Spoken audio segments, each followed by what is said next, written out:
بسم اللہ الرحمن الرحیم۔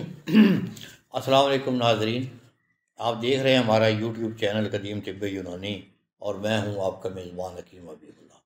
محترم ناظرین، آج میں حمل ٹھہرانے کے لیے، بعض عورتوں کو حمل نہیں ہوتا، ان کو رحم میں گند وغیرہ پڑ جاتا ہے تو سوزش ہو جاتی ہے، تو اس کے لیے ایک نسخہ پیش کر رہا ہوں۔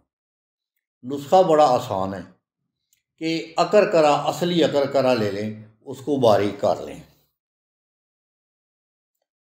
باریک کر کے کپڑ چھان کر لیں۔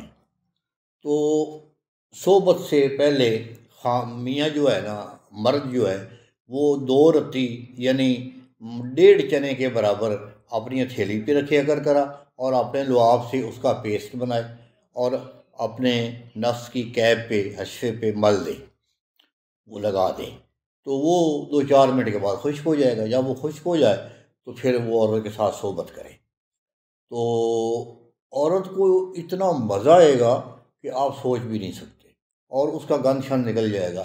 یہ 3 دن بلکہ یہ 4 دن لگاتار کریں، 4 دن لگاتار کریں تو انشاءاللہ رحم کی نسیں کھل جائیں گی، ٹیوبیں کھل جائیں گی اور حمل ٹھہرنے کا بہت بڑا چانس ہے۔ بعض لوگوں کا تو انہی 4 دنوں میں حمل ٹھہر جاتا ہے۔ بڑا اکثری نسخہ ہے، تو یہ بنائیں اور دعا میں یاد رکھیں۔ السلام علیکم۔